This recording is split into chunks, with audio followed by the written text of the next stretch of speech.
morning, everybody. Welcome to TraderMerlin Show. Your Tuesday, short week Tuesday, a dreary, rainy one. I stare out the window here. There's this weird tree formation off in the park by my house, and it looks like a giant dog or a cat. It's got the weird ears. It looks like it's sad today. It's raining. Heavy rains here in SoCal, but we need them. I'm happy.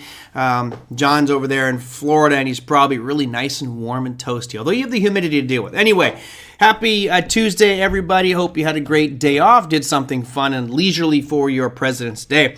Now, today's show, as you may have seen from the graphic, tried to have a little bit of fun with this one.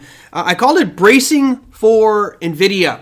Now, we all know that the Nvidia earnings did not come out today. However, it really felt like the conversations we had last week on this program were felt by the markets today. And that was that Nvidia's just gone up too far, too fast, too much. Great expectations, hype. Not that they're not going to deliver. That's not that Nvidia is not going to be, it's not that it's going to be this crazy inability for them to deliver. It's just, it's moved up too fast. It's certainly going to most likely going to have a pullback here at some point. So the bracing for Nvidia talk track, at least for me anyway, was let's look at our overall markets. I'm going to go through our top 7 here, work my way from the bottom to the top, and then we'll sprinkle with Nvidia to start. Here's Nvidia. So as we know, tomorrow after market, they come out with earnings. And there was that little bit of rollover going on. Big Eb says, I feel protected regarding Nvidia. Right on, man. And as you should. I think you had the 670s or 630 puts. Totally fine.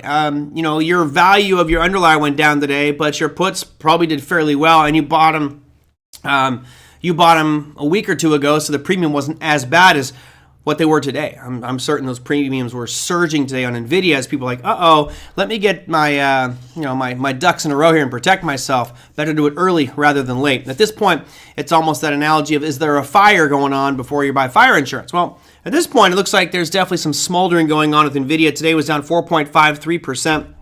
It's down another 1.8% in the after-hours session. So does not look good, and you notice there are some unfilled gaps. I mean, the obvious one here is at 630. That's the origin of this nice jump up that happened on February 2nd. So that could very easily be a point for us tomorrow. And because this is such a huge mover right now, meaning it's the number 3 market cap company in the world, may actually, oh good, you have the 675 puts, even better. Man, you're going to be in the money by the end of the week.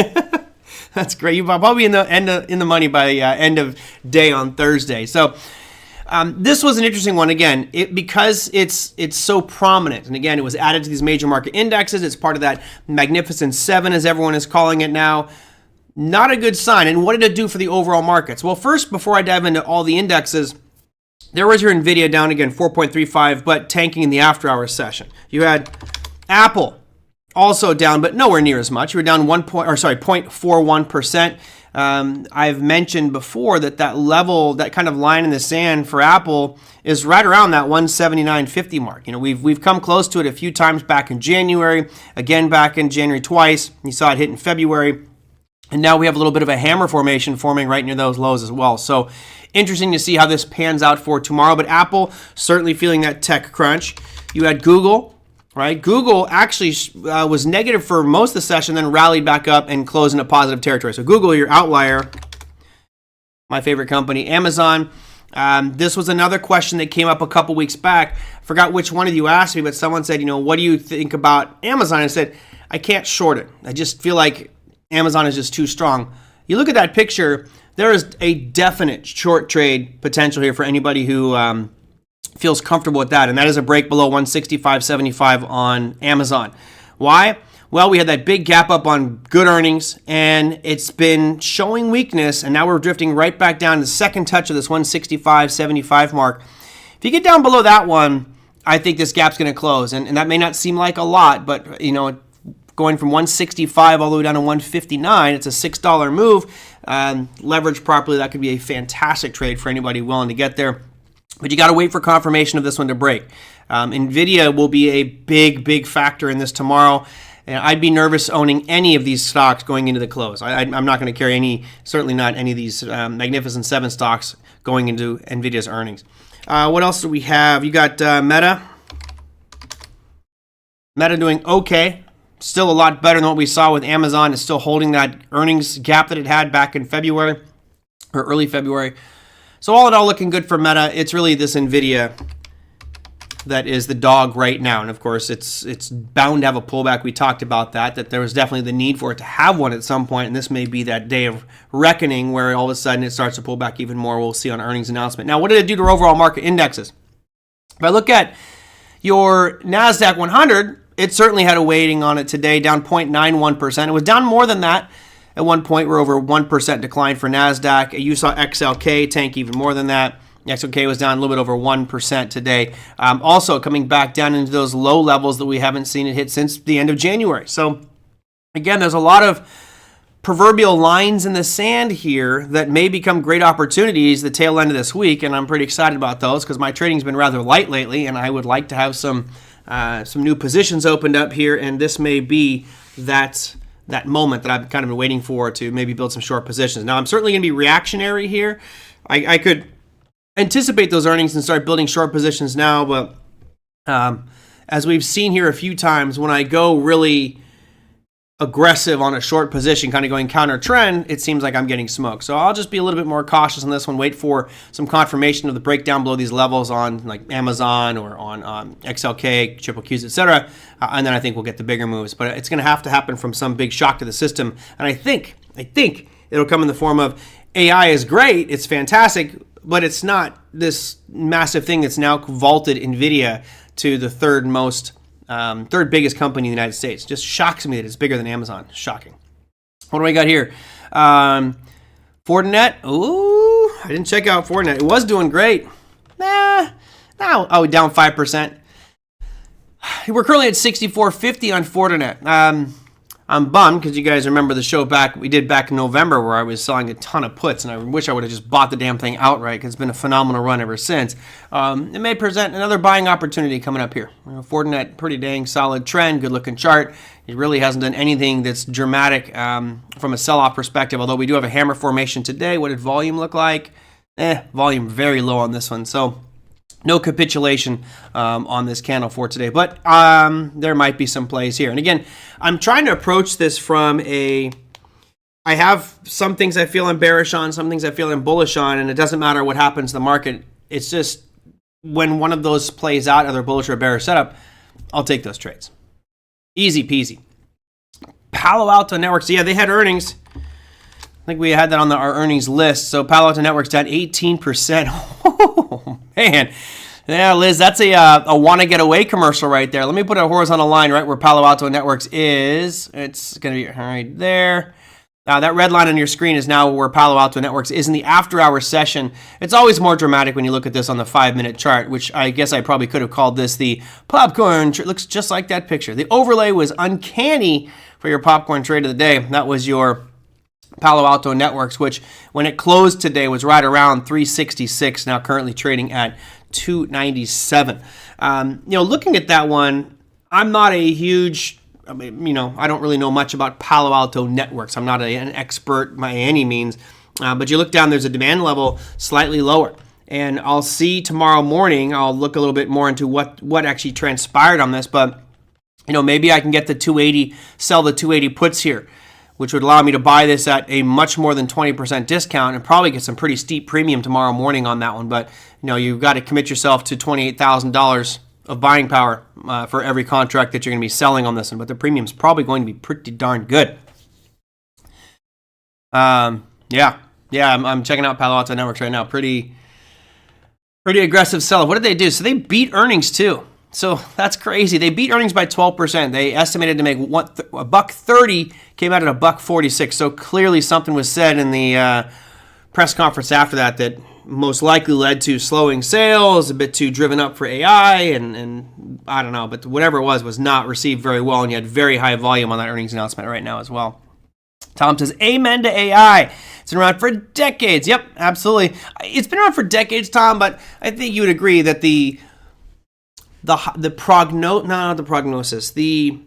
while it's been around for decades and we've heard about it for decades, I made this point a couple weeks ago that, IBM's Watson. IBM Watson has been around for a long time, but it doesn't feel like there's been this, I've got use case and full-on implementation. It seemed kind of interesting, but I think a lot of people, I'm putting myself in this camp, not to sound condescending to anyone, but at least from my perspective, I felt like, yeah, okay, there's AI, but what's the killer app?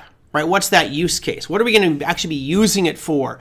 Yeah, I could go look at AWS and show it calculate the probability of this pass in a football game. I don't care. That doesn't impact my life in any way, shape, or form. But once we saw what ChatGPT could do with all of a sudden writing out essays and documents and code, it was like, oh, now I think we have some real world use cases. And that made everybody's eyes open up. Now you're seeing it with the visual, all this graphics, everything I do is all AI generated, which I'm fantastic. I find fantastic. I feel like we now have real world applications and use cases for a lot of the stuff. So I think that's been the big change. While it's been around, we're now just starting to see it rush to the surface. It's already presented a lot of things with Google, Amazon Web Services, IBM, automotive. It's Wall Street spike and run. It has probably peaked. I think you're right. I think when you have a new technology, when you have something like this, there's that mad rush of everybody trying to get in, whether that's institutional, trying to actually get on the ground floor of some of these, or retail investors who just get caught up in the hype and are jumping in. You're feeding a frenzy here. And when you look at a chart of Nvidia, and you tell people, hey, you got to get on this. Look, I mean, I'm not wrong. Look at this chart, right? Then they're like, oh, I got to get on board here. And that's where it brings all the lambs to slaughter. And again, I still think Nvidia is fantastic. I think Nvidia will probably over time go higher, but is definitely due for a pullback. Just like we saw with that superconductor or supercomputer, SMCI, was that what it was? I think it was SMCI. Oh, no. I forgot the name of that stock we had the other day. Supercomputer. Hold on. SMCI. I thought I had to type that in. You have this type of thing here where, you go back to last Thursday. I told myself going into Friday morning, you know what, I should probably look at buying some puts and go directional on this thing, because just that run in a period of less than a month is just unbelievable. There's just no way. And then you had all of a sudden in 2 days, SMCI, which is the super microcomputers, fell from $1,077 to a low today of, what was that low? $692. It was a 35% slide in 2 days. And unfortunately, when I looked at it on Friday afternoon, it already sold off a bit. And I was like, I'm chasing it. The premium was way too high. I didn't do anything with it. Now, if you look at this supercomputer right now, you have another huge hammer formation. It almost came right down to that demand zone that I had mapped out. But this is a really big looking hammer formation, so keep your eye on this one for tomorrow as a potential buy. I'm not going to touch it because I'm not going to buy something long that's gone up that much. I'll short something that's gone up that much, but not go against it. Do you think that SMCI is telling of Nvidia's earnings? No, I don't. I don't think it has anything to do with Nvidia's earnings. What happened was SMCI got caught up in this AI hype, and then all of a sudden, hey, we're doing server implementations and AI configurations for Nvidia. So they're still doing Intel, AMD, and also Nvidia. It's just, again, this is exactly like the dot-com bubble. Like, you had a company called Stamps, and they did change to stamps.com, or it'd be, Merlin's Widgets, and I changed it to merlinswidgets.com, and my share price would surge by 2x, 3x, 10x. You're just claiming an association with the hottest thing of the time, and that is AI right now. Clearly it's AI, and all you have to do is say, we're getting involved with AI. We're looking at integrating Nvidia's suite of products, and your stock's going to surge right now. This is an easy play for anybody on that corporate ladder. It doesn't matter if I'm the guys working at Gap.com, The Gap, a clothing store. Can you guys give me any real use case for AI in something like Abercrombie and Fitch, The Gap, Macy's? Where would AI come in here and you go, oh my God, it's going to revolutionize my business? Right? Type in the chat. What do you think would be that revolutionary thing where AI would drive the Gap shares up, or Abercrombie and Fitch, or Levi's, right? What's going to propel, how is it going to move those stocks? Well, it may have an impact from logistics, and maybe they can use AI to more accurately clean up supply chain and make sure that their products get here and they save money through distribution and channeling and shipping and all that stuff. That AI might help optimize there. AI may also help optimize customer shopping patterns and tailor, hey, these are the products that are going to be better for these ones. Although those businesses are already doing that, maybe AI gives them an extra advantage there. But it's not the piece that's going to turn Macy's or Abercrombie and Fitch around and all of a sudden they're 10x their earnings. But when Abercrombie and Fitch or the Gap says, hey, we're integrating AI, it automatically goes up because of that AI piece, right? That's what happens. Exactly, Dave. Tracking sales. Yep, exactly. But I'm pretty sure you would agree, Dave and Big Ab and others, they're already doing that. You know, they're already tracking sales. They're already tracking patterns and inventory. They're doing all that. But now they'll just bring in AI, which may actually save them money from cost cutting, right? I bring in AI systems and maybe it replaces some of my logistics department and my analytics departments. Maybe that saves some money as well, but it's not the 10x piece that everyone thinks it's going to be. Now, certain businesses will get that, right? Some businesses are thriving exclusively off of AI. So, for example, if I look at Midjourney, which I use to make a lot of the graphics for the show, you know, Midjourney is AI. That's its core business. So yeah, it's going to rally with that whole thing. It's tough for me to look at how AI is going to impact every business and impact it the same. They're all going to be very different. But the point I've been making here in this long-winded tirade is you just have to say AI. If I'm the CEO of Gap, I'm going to talk AI. Yep, our sales have been good. We've been watching shrinkage in some of the different stores, so we're bringing in some AI units, and we're going to use the Nvidia products for that. Boom, I'm going to get my share price to jump after hours, even if I miss earnings, just because I'm talking AI. That will all die down at some point, and I think we're getting a nice market pop because of it. This whole rally, I believe, is really an AI rally. If you look at, here's the SPY. If you go off of from October of last year, I think a lot of this has been AI talk. Because it really feels like it's just risen to the surface and become the mainstream biggest thing in the world at this point is talking AI. That will fizzle, right? You get driven up off of expectations and we finally get the delivery numbers, things could come crashing back down. So Nvidia, again, is what it's all about. Their earnings tomorrow will be a very, very telling thing. If their numbers come in very poorly, then it means a lot of this is overdone. If their numbers are coming in hot, right? They beat earnings expectations, and let's see what's the earnings expectation. So let's bring it up here. The previous quarter, if you go back to October of last year, they estimated they're going to make $3.36 per share. They came out at 402, so they beat by about 20%. Great. So they reported 402. Expectations right now are they're going to come out at 459. So they've got this higher earnings expectation. They come out above 459. And give a good positive outlook for the quarter going forward. It's a sign that they're in fact doing business, that they're selling these chips in force and getting enough revenue from it to increase sales, and that means that it's still a thriving industry as opposed to being driven up off of hype. If you look at, let me real quickly just do some simple math, and I know what you guys are going to say. It's not the same. You're calculating different numbers, and it's not apples to apples.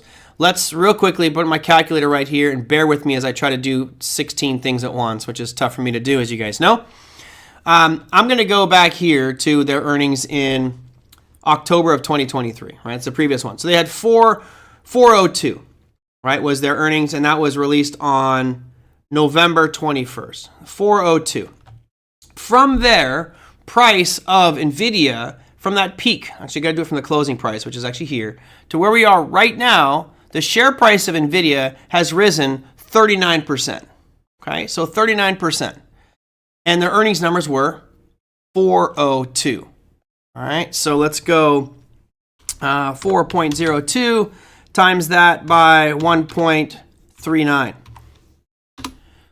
That said, if you're just going off of straight numbers, right, that meaning that we've seen their earnings increase by 39% since the share price has increased by 39%, then we should see their earnings come out at 558. And right now expectations are 459. So to me, that is not, the math there is not going to add up. I think that this is definitely driven by a little bit over expectations and over hype, which is why I've been telling everybody, you want to move your stop losses up on this. Moved up a little bit too far, too fast. Margaret says she'd buy Nvidia here. I wouldn't. I'd be a little cautious. You might get a bigger discount. And if you look at it, I don't think that supply and demand levels are going to really play much factor here, but there is some consolidation kind of right here that goes back to early January, which would bring it down to about 629. And we're currently at 682. So if I can buy this another, $50, $60 cheaper, yeah, I'd probably be okay with that. And that would make sense from a pullback perspective based off these earnings numbers. But again, it all depends on what their dang earnings are for tomorrow. All right, let's see. What else do I got? I missed a whole bunch of stuff. There are a lot of things embedded that you will notice if you understand how AI or machine learning works. Google Lens, yep. No, I know. I mean, I love it. I actually used some the other day. So I had a dim sum dumpling making night at my house. I had some friends over and we set up a whole bunch of different, to make like pork shumai and shoulder bao and the steaming crates and all that stuff. And I'm at the Asian food markets trying to buy stuff and I can't read the wrapper. So yeah, I am using AI. And I open up my phone, I open up Google, I open up the Google browser, I hit the camera, and I hit translate. And it translated very well, these packages. Like there's this one on dumpling wrappers, like exactly how to use them. I can't read it. My Mandarin's rusty. I'm pretty sure most people here's Mandarin is rusty. But it basically clearly put the image on there, showed exactly how to do it. And yes, I'm using AI. I would say I'm probably using AI a bit more than the average person just because I'm more into it with Midjourney and ChatGPT and a bunch of other stuff. So yes, I love AI. It's just some business won't. Do you have any Chinese friends? I do, actually. They weren't over for dinner last night, but no. It was 4 people that spoke no Chinese. I speak a couple words, but that's about it. All right, so that is your big story. Obviously, Nvidia, that's going to happen tomorrow after close. So enjoy. I think it's going to be a wild one, and I'm looking forward to a chart that looks like this. It's going to be seriously all over the place. Would you put in a wild-ass guess for Nvidia at 500 for a buy? You mean like selling puts at 500? So what I would do is unfortunately what's going to happen is this is going to happen after market close, right? So tomorrow we're going to end up with, my guess is probably a red candle. I don't think it'll be a giant one tomorrow. I think it'll be a red candle, maybe getting down to about the 670, 665 mark right into here. And then the earnings will come out. The market will be closed, but you're still going to get that post-market trading. And I'm willing to bet you're going to see this thing get down into the 600s, the low 600s, probably to 600. Getting down to 500 would be a bit of a stretch, but I guess the thing that I would say is this on that specific one, Mike. If you can get tomorrow or the next day enough premium to make it worth your while to buy Nvidia at 500, I think most people in this room would probably raise their hand and go, "I'll buy Nvidia at $500." Right? That's a 30% discount from where it was at 2 days ago. I probably would put myself in that camp as well. It's like, I'll buy some Nvidia at 500. If you sell those puts at 500 today or tomorrow after earnings or the next day, and the premium is worth it to you, then go for it. You might be able to sell it for 30 days out or shorter time period. Hell, you might be able to do it for Friday, but it all depends on what that premium is. Is it going to be worth your while? Are you comfortable with that? Going at 500, probably not going to be the greatest premium. If you look at how far away that is from current price, if we get down to 500, you're talking a 28% slide. I'm not saying that that's impossible. That could absolutely happen. Heck, we've seen some other ones go at 20% after hours. So yeah, it's something to keep an eye on. Maybe we'll see what happens tomorrow. If I feel aggressive and the premium's worth it, maybe I will sell some puts on it. I think 500 is probably not going to be the greatest premium. But, if I could get 1% in my 1% account for buying Nvidia at 500, I'd do it. Heck yeah. I have no problem with that. And then I would just sell calls against my position if it did go below 500. I think over time, Nvidia is going to do well. I do. Dave says, Nvidia slides down tomorrow. Do you think it would be a sign that AI hype driving the bubble up would pop and no longer prop up this market? No, I don't think it necessarily pop. This is due for a pullback. Regardless of whether you think that this is just the beginning of the AI revolution or the end of it, this is just a pullback. We're still just starting to get traction with implementation, utilization. My big concern goes kind of hand in hand with what some people have been mentioning here, things like Google Translate, looking at AI graphics like I use. It's the displacement of people that would have performed those jobs beforehand. I think that's going to be coming in another year or two when we start to see more implementation on a corporate level. I I guess technically I do run my own company because I have a small company that I do for different things. But if I was a world multinational corporation, I'm hiring a whole team of people right now to work on implementation of AI into my organizational structure to help, number one, reduce my employee cost overhead. I don't want to have employees. I don't have bickering. I don't want to have harassment lawsuits or worry about my employee being late. I don't want to worry about people doing their job or being underqualified and going through all that hassle. I'm going to hire AI. Works 24 hours a day, 365, doesn't make mistakes, and if it does, I can program in how to fix those mistakes. So down the road, it's going to do great for big businesses. Profits should surge on major corporations. I think profits are going to get much, much better. The human effect of this is what I'm concerned with, is just how does this impact us down the road when there's just a massive loss of jobs? You hear all the time, there's plenty of jobs out there, guys. We are at full employment. We have an employment rate of 8% right now, 3.9. Jerome Powell, every time he's at that FOMC meeting, says, we've got a lot of, the labor market is really strong. We're seeing job participation rates surge. It's a question of what those jobs are. If all of a sudden AI is replacing, six-figure human resource jobs and copywriter positions in Hollywood, then where are they going to go? Start flipping burgers, making $20 an hour? Shifts that whole dynamic, and I think we may not have all those jobs down the road. Now, I'm not trying to paint this gloomy picture, but you can't look at the good and how great AI is and its impact without looking at the bad. You can't look at. I think you have to approach everything. We're going into an election year. Look at every single candidate. Take off your rose-colored glasses about your candidates and say, okay, here's what I like about them, what they do great. Let me flip over and look at the opposite side. What are they doing bad? What makes them a bad person versus what makes them a good person. We should be doing that in all aspects of our lives and be unbiased about our opinions, but also be prepared for the good and the bad. Joe says that would be the ideal employee. In many cases, it would. If you are an employer, that is the dream employee, is it not? No, I want a robot that just cranks out my services. I don't need to listen to you complain about how you got carpal tunnel from typing out reports all day long.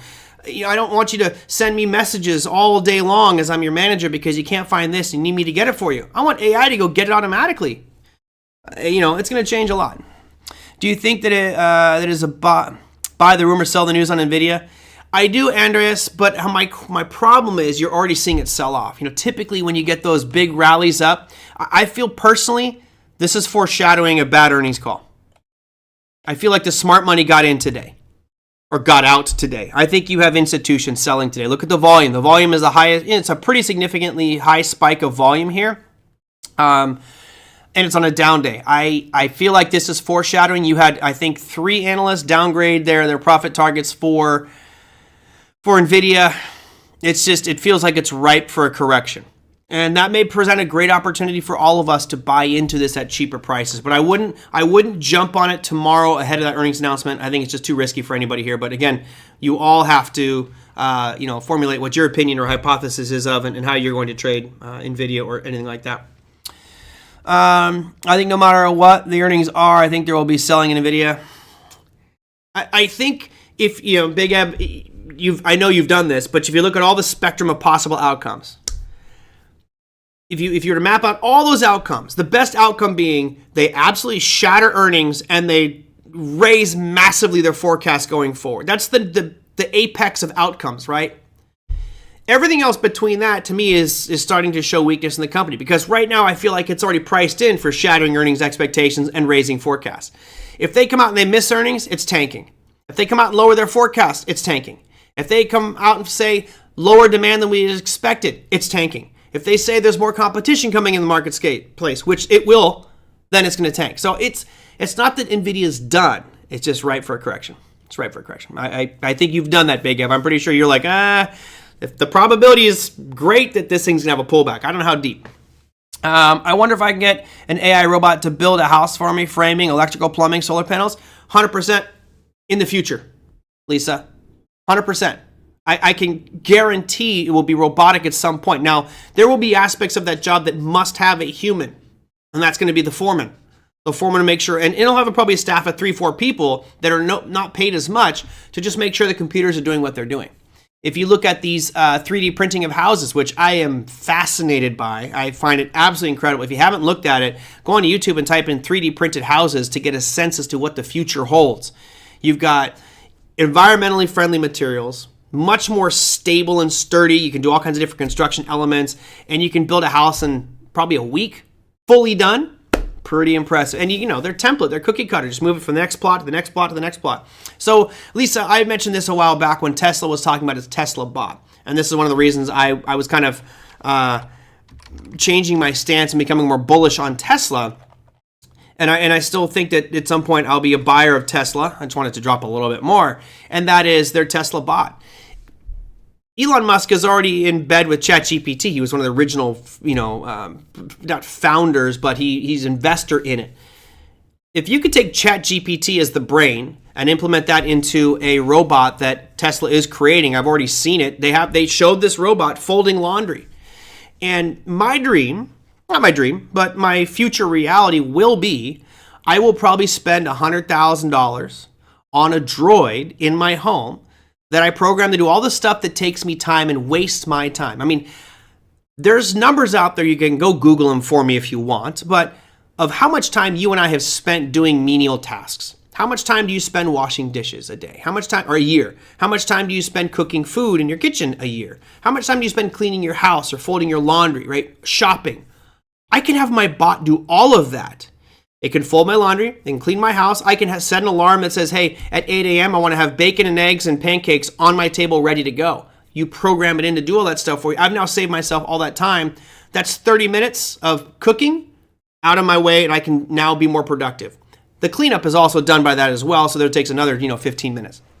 Folding and doing my laundry. The robot will also, we're getting into an age called IoT, Internet of Things. And your refrigerators will probably be there in a couple years. They're starting to get there, where if you open your fridge and your milk is low, it may already have ordered it for you and it will be delivered by like Instacart. And when it gets delivered, your robot will open the door, put all your groceries away. So it will do the shopping for you. And if you think about, we have only a few years to live on this planet. Call it 100 years if you're lucky. How many years of that have you spent doing stuff that's a waste of your time? And if I can now put that on the back burner, put all that extra wasted time, I might save myself 2 to 3 years of just joy and enjoying life as opposed to doing all these tasks. So yes, I'm in it for 100 grand at least. It totally is Rosie from the Jetsons. 100% Lisa. I can't wait either. I'm looking forward to it. Look at the Tesla robot videos. It's getting there, man. It's getting there. If it would just fold my laundry, oh, I'd be so happy with that. Anyway, sorry, I'm on a total different rant here. Let's see. I'm watching videos on the 3D printed homes. They get built so fast, and it's pretty phenomenal. Actually, one of my ones that I enjoyed the most was this father. He was into 3D printing, as I am. And he actually built the framework for the 3D printer, and he built his daughter a giant castle dollhouse. So when I say giant castle, it was like 25 feet tall, but it was a dollhouse for his kids. It was awesome. All made out of concrete. Oh, it's fantastic. You've seen the robot ball that controls all your applications and follows you everywhere in your home. I have seen that. I didn't like that. I don't want it to follow me. I just want to tell it what to do, right? You do this so I don't have to think about it.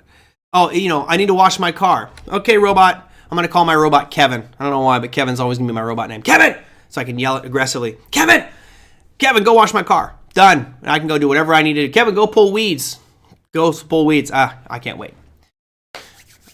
You think it sounds, too utopian. It's coming, folks. It's coming. All right, sorry. We've gone on way too many tangents. I thought this might be kind of fun. So again, Nvidia is the big thing. I want to get to a couple other things before I wrap up.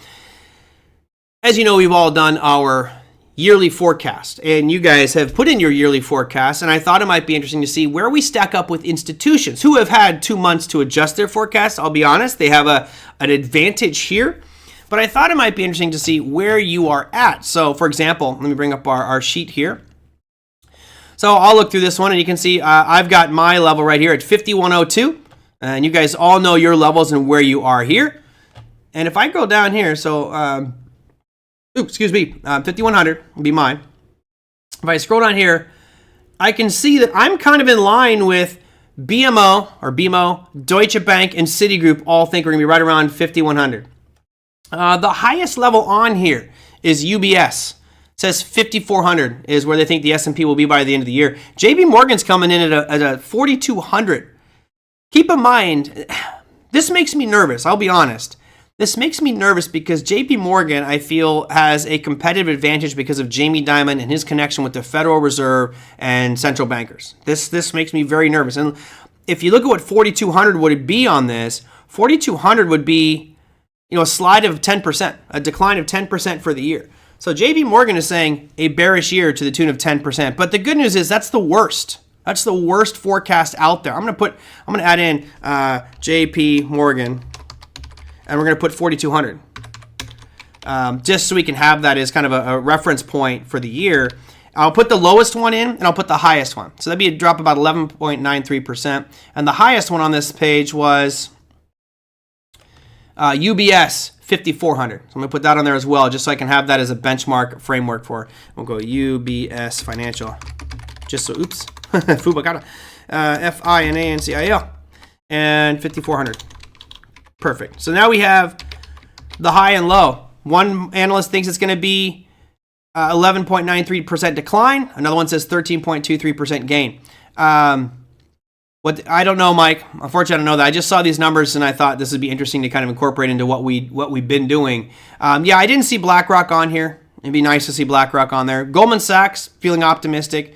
Out of this, if we look at the numbers for overall, remember we were at 47.69 at the end of the year on the SPX. That tells us that right now at 47.69, four companies. That's Evercore, Wells Fargo, Morgan Stanley, and JP Morgan all believe we're going to be negative for the year.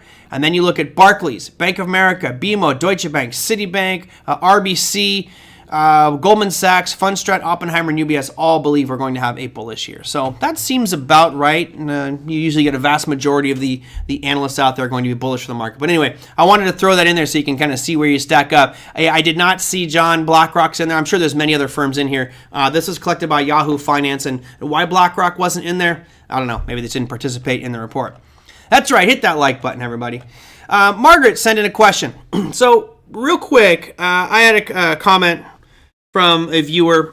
I always encourage you guys to send emails at TraderMerlin@gmail.com if you have questions. Now, just so everybody knows, I don't answer those directly via email. I get a lot of emails, and I just don't have the time to answer everybody directly. What I do is I generally take those questions, and I incorporate them into the show and make it more of a talk track for everybody to learn from. So I saw a gentleman seemed like he was getting upset with me because I didn't respond to him.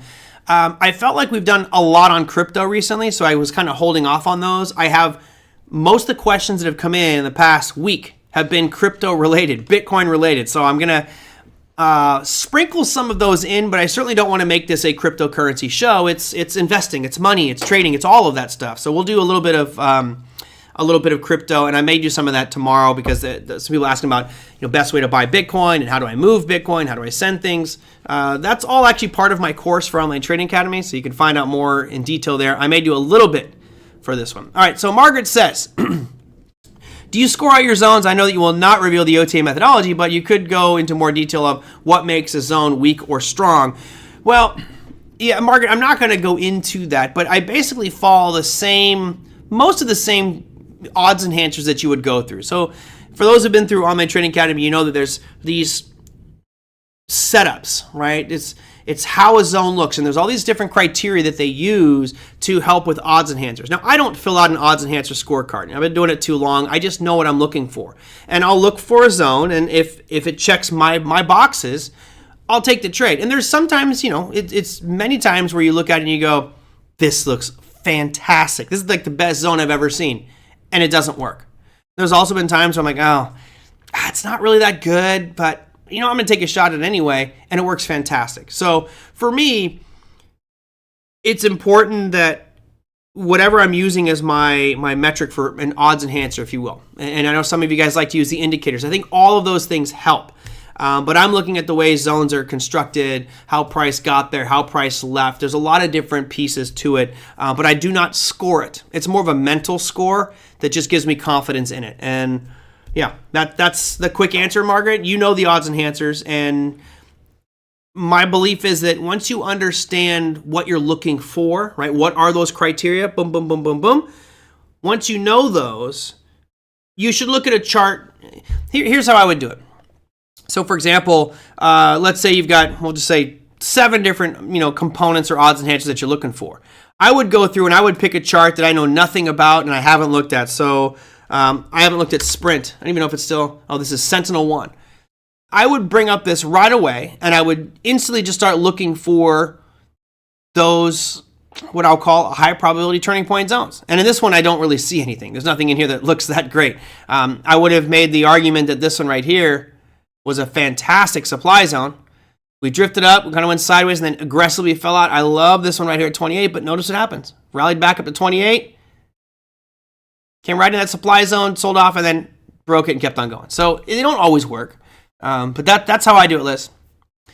We only have 16 likes, only 23 likes. Well, I know you guys like this show. It's what matters, is that you like it here.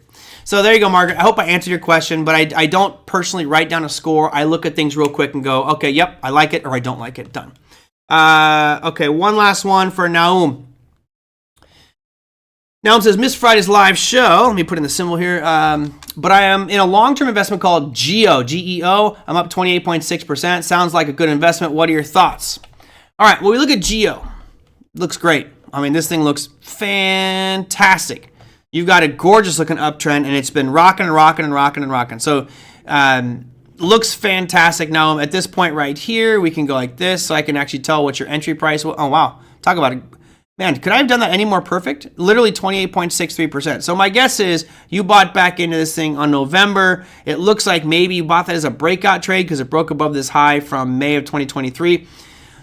I love it. I really, really like this chart, but you got one big problem that you need to pay attention to, and that is that we are coming right into this overhead supply. All right, you are coming right into this area. You're actually in it yesterday and sold off from it. So if it was me, I would be tightening up my stop losses, even though, it might be a great investment going forward. I don't know what the GEO Group does. It's a REIT, it looks like, which is great. Rental prices are going to continue to surge, so they'll probably still make more and more money.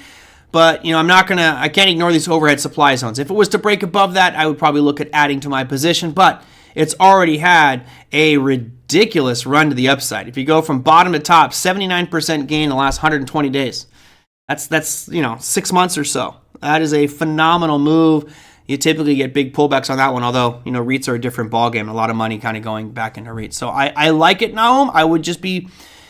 I would not be afraid to move my stop loss up rather tightly here and take some profits if it does come back down from that overhead supply zone. Now, keep in mind, it's not fresh. That overhead signing into a class. Hey, Johnny. Good to see you, bud. Overall, this zone is getting weaker and weaker. That yellow box I have drawn on the top of your screen. And why? Well, because it hit, it's their private prisons? Oh, wow. It hit overhead supply on the 24th of January and sold off and did a shooting star, which had great follow through. Phenomenal. That's like textbook stuff. Then all of a sudden we hit it again here on February 8th and 9th. All right. And then we hit it again. So it's chipping away at that. So most likely this is going to break through. Private prisons, man.